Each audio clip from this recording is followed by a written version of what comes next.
আমরা তো 16 বছরে একটা ভোট দিতে পারি নাই, ভোট কেন্দ্রে যেতে পারি নাই। আমরা আশা করেছিলাম এই সরকারের কাছে, সরকার যত দ্রুত সম্ভব একটি নির্বাচন দিয়ে আমার ভোট আমি দিব, কেন্দ্রে যাব, পছন্দের সেই প্রার্থীকে ভোট দিব। কিন্তু সে আশা তো লক্ষণ করা যাচ্ছে না এই সরকারের কাছে। আমরা দাবি করি, আমাদের নেতাদেরকে ডাকে, আমাদের নেতারা কথা বলে, উনি বলে আপনারা আসলে আমি সাহস পাই। আরে সাহস তো আপনাকে আমরা এই 6 মাস 7 মাস 8 মাস দিলাম, আর কত সাহস দিব? যত সাহস দিব ততই আপনি যদি পাকা পোক্ত হয়ে বসে যান তাহলে তো এটা আমরা মেনে নেব না। আপনি যদি শক্তভাবে বসে যান ক্ষমতায় মঈন ফখরুদ্দিনের মতো, তাহলে তো আমরা মেনে নেব না। আমরা তো আপনাকে মানি, আপনি বিশ্বের দরবারে গ্রহণযোগ্য একজন ব্যক্তি, বাংলাদেশের মানুষের কাছে একজন প্রিয় ব্যক্তি। কারো কথা তো আপনার শোনার দরকার নেই।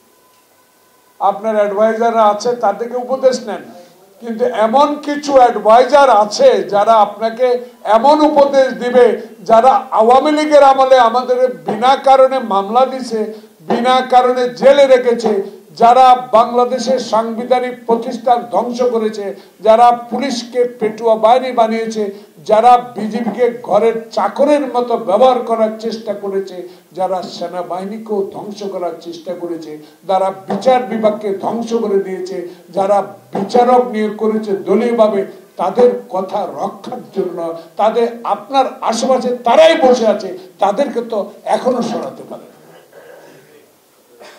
বিএনপি তো মির্জা ফখরুল টানা 7মবারের মতো বেস্ট টিস্যু পেপার ব্র্যান্ড হিসেবে স্বীকৃতি পেয়েছে বসুন্ধরা টিস্যু।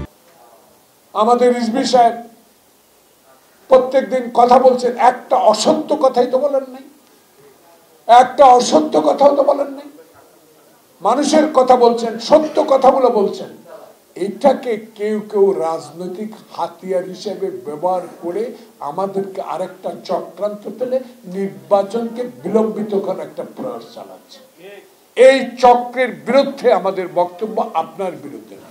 এই চক্রকে যারা আশ্রয় দিচ্ছে, এই চক্রের সাথে কথা বলে যারা আজকে উপদেশ দিচ্ছে, এই চক্রের বিরুদ্ধে আমাদের